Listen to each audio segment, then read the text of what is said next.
Hello and welcome to Monastery Dropouts. This is Josh. I want to talk about the idea of meditation. What is meditation today? And we're going to take it slow and we're going to talk about some ins and outs of the basics.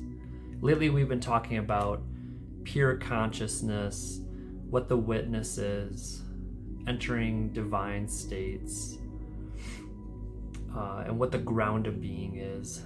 And these are lofty ideas, and they're deeper states of consciousness and deeper states of meditation. And we want to provide those because people are interested in those, but the basics are also very important, and that's the basis of what we do is meditate.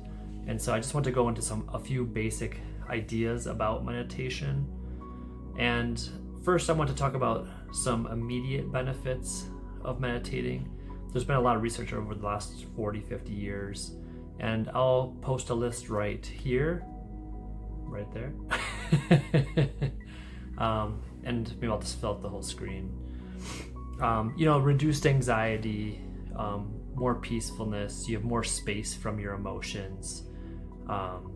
There's also, decreased stress, and I'll list a few other basics. I don't want to get too bogged down on some of the researched benefits of meditation. Dan and I typically talk about the deeper states, the states of like what people would call enlightenment, and moving into those states of peacefulness. Because, when we first started meditating, we were hoping we would bounce into it like that. Like we would just one day be a chosen person that would just fall into enlightenment. And for us, it's been a long, slow process, and that's how it is with most people. Most people don't just wake up one day and have a state of enlightenment. There's stories of saints being hit by other saints in the chest, and then all of a sudden they see the spirit of the divine. And that's really cool, but that's not what most people experience. So one of the basic concepts I want to get across is the idea of this filter that filters the actual reality that's happening around this physical body. And it's always been called the ego in Buddhism, and that's kind of been the chosen phrase or chosen word or chosen description of what we're moving beyond. But I like to think of the concept of a filter that is like a dirty contact that covers your eyes and covers your ears and covers all of your senses. And so you just can't see the world clearly. And actually in the Bible, Paul uses this phrase of looking into a dirty mirror, or looking into a mirror that you can't see the reflection clearly, and moving into those deeper states of consciousness, or slowing down the thoughts. Then you start to see more clearly. A simple way of thinking about that is that we are given thoughts by our parents, and we come into this world with a certain natural mindset of whether it's positive or negative or neutral. And as we think more and more, and as we have more and more thoughts, pathways get to be developed within our minds, and we kind of flow into those tracks. And so our parents give us a lot of those concepts, and if we want to move beyond those, or move outside of those tracks, we really have to pave our own way. And so we have to watch the thoughts. So we have thoughts, and we have bundles of thoughts, and those form pathways, and we have emotions that build up because of those pathways, and then we have movements towards actions. And so it's this ongoing cascading process where we develop this concept of self through thoughts and pathways that lead to emotions, and then the emotions and the thoughts lead to certain actions, and we form this concept of self. And this concept of self is that filter. It's a filter that filters out what's happening in the world. And we also have our physical body. We have this mental apparatus of the brain, and that filters out 98%, I believe, of everything that's happening in the world. We only see a small spectrum of light, and if you look at all the rays of light, like infrared and gamma, we only see a small segment of that. So our physical body is filtering things out, and there's a whole wide world going on outside of our body. But the idea is that there's programs that are built into us, and we can't even, if we have certain programs, if someone's trying to take care of us and love us, there's people who push that away and they see it as a threat because these programs are built into them. And the vice versa, there's people who grow up and the filters telling them that everyone's caring for them and they trust everyone, and that may or may not be true. So this filter is filtering things out. And like I said about the contact, it's creating this haze across the world. The other concept that people have used throughout time is this idea of a body of water that's the bottom of the water stirred up. So there's all this dirt that makes it so you can't see the bottom of the lake.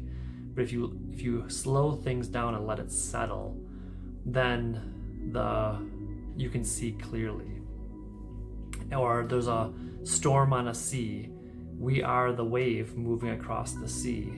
And deep down in the water of the ocean or the sea, things are calm and the water's moving very peacefully. But for us, there can be a lot of drama and turmoil going on.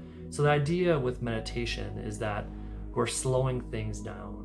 We're slowing our brain down, and we're slowing our breath down, and we're feeling more calm and peaceful.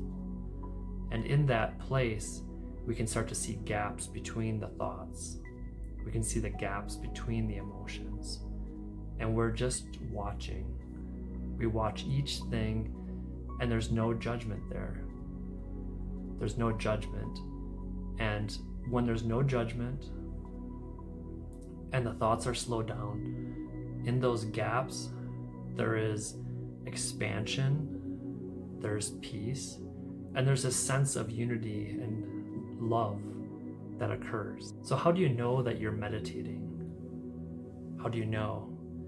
Well, you begin to feel those things. You begin to feel union with all the things around you. You begin to feel peacefulness. The stress starts to melt away, and you lose that sense of self. You just feel the breath coming in, and you don't attach to this form. You just feel the breath coming in, you feel the breath going out, and you feel that expansion outward. And then a peace arises within us, and a love arises within us, and it becomes all the things around us. Because when we're not attached to the thoughts or the emotions, and we're not identifying, like we're not feeling like we are that thought, we're not feeling like we are that emotion, we're just this peaceful watcher that's watching all the things happen. And when you are that watcher watching all the things happen, then spaciousness arises. So there are different forms of meditation, and people can do any form that they want. We don't necessarily prescribe to any specific one, and I personally have used all the ones that I've seen, but I typically stick to certain ones that I like, and I could tell you what they are, but you probably get a sense if you watch more and more videos. So some methods include simply following the breath or having movements of breath. There's pranayamas that you can breathe in certain ways. One of the great teachings that I personally do is something called Kriya Yoga, and that's a pranayama. And in future videos, we'll talk more about Kriya, but it's a very powerful breath technique that involves moving energy through your body and breathing at the same time.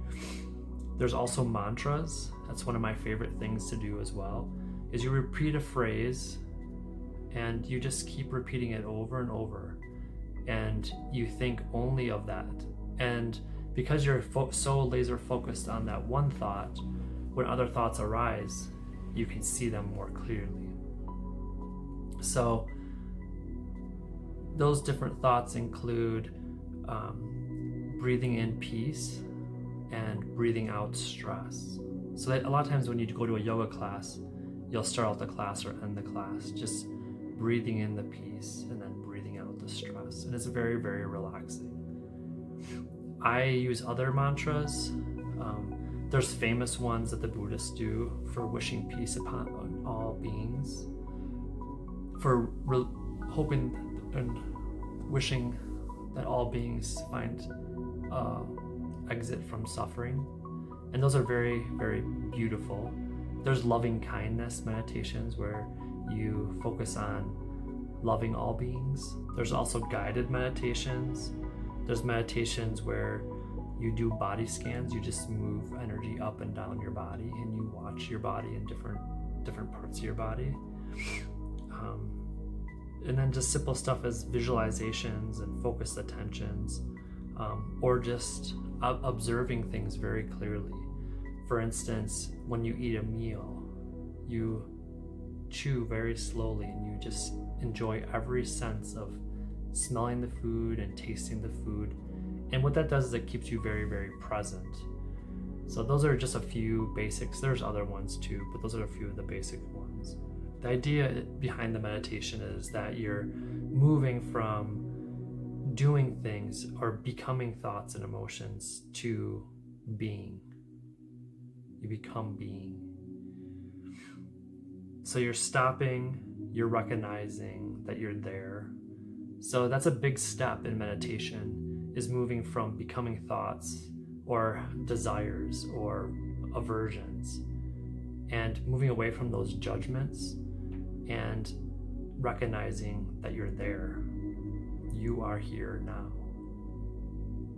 And the deepest meditations move away from even having a sense of I, but you need to know you're there before you can have a sense of I, or you need to know you have a sense of I am before you can let go of the I am.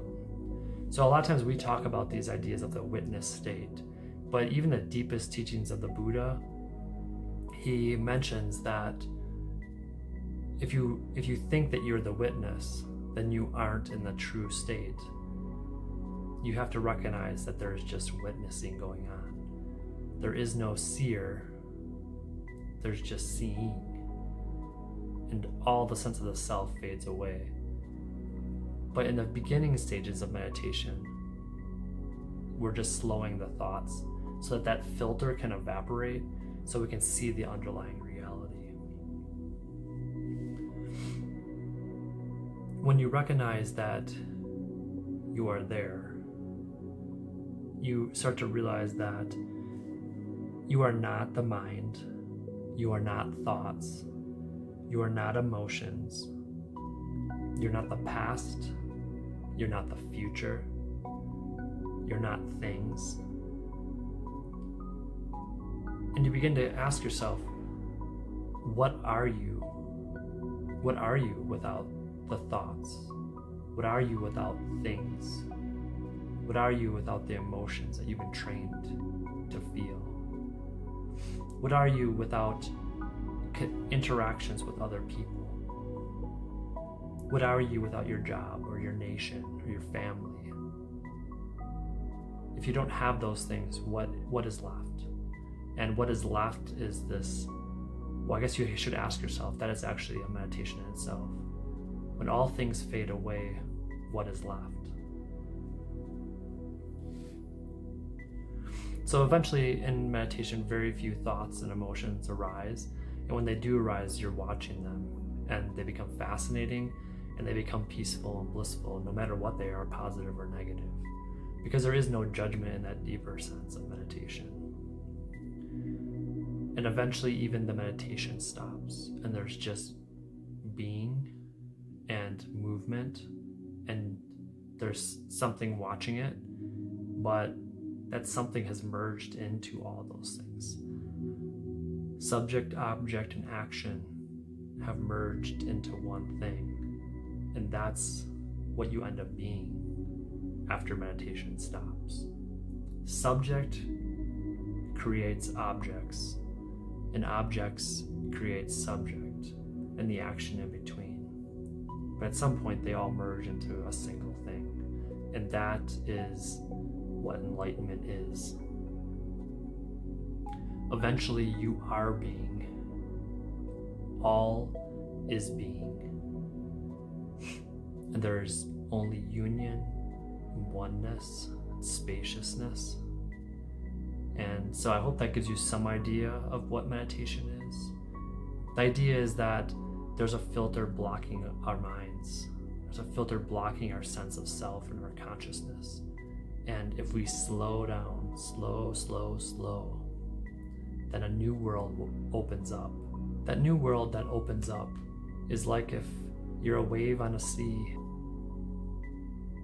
So imagine you're a wave on a sea, and you see yourself as separate from all the other waves. And then something happens, and you fade down to underneath the water's edge, and you go deep down into the water, and you see that all the water is connected. There is no separation. There's no lines of separation. And you become those things. That is a place of peace, and that is a place of joy, and that is what we are. And that's what meditation is. It's just letting go of the filter, letting go of that sense of what you think you are, and then over time you begin to see what it is you are. You become the observer, you become the witness, and eventually the witness fades away, and there is just witnessing happening. So thank you for joining me in discussing what meditation is. Hopefully it was somewhat helpful for you, and thank you for joining us at Monastery Dropouts.